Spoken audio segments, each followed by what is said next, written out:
Setting up a tray on your existing printer makes it easy to print a DriveSure benefit sheet for every customer. Let's start by clicking the Microsoft logo in the lower left corner of your screen, then the Settings gear. Now click on Devices and Settings to find the name of the printer you intend on using. Once you find your printer, click on it, then click Manage, and then Printer Properties. A window will pop up allowing you to see your printer's configuration. Let's click on Ports so we can find the IP address of this printer. Expand the port view by sliding the bar to the right so you can see the full IP address.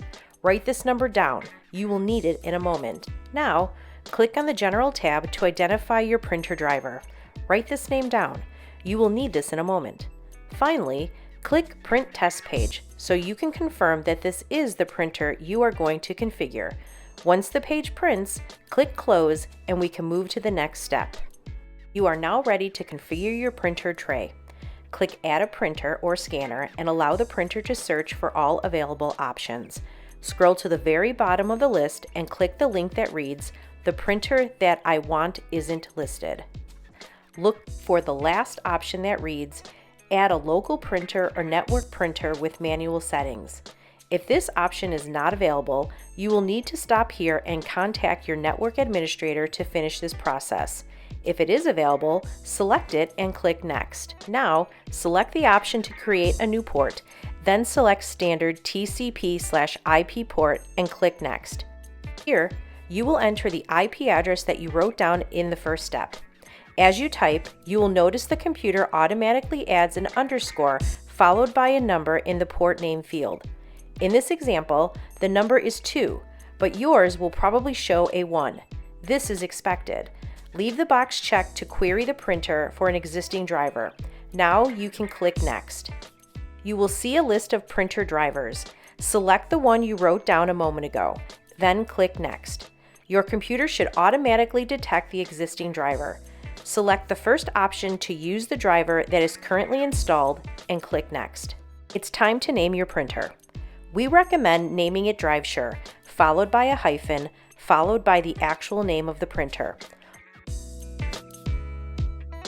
Almost done. Click Next. Then Do Not Share. Then Print a Test Page. If the page comes out of the right printer, we can move on to the final step. Once you click Close and Finish, click on the new DriveSure printer icon and select Manage. Here, we will click Printer Properties and the Device Settings tab to confirm the setup shows the tray you intend to use is installed. If it shows as not available, look below under Installable Options. If it shows as not installed, click in the hyperlink to change the option to Installed, then hit Apply and OK. Now, click on the Advanced tab and select Printing Defaults. Another window will pop up. Select the Paper/Quality tab. You will want to select Paper Source and change the source to the appropriate tray. In this example, DriveSure paper is in Cassette 3. Just as before, click Apply first, then OK. Place a sheet of DriveSure paper in the tray. You will now want to print a test page to confirm the paper is being pulled from the right tray.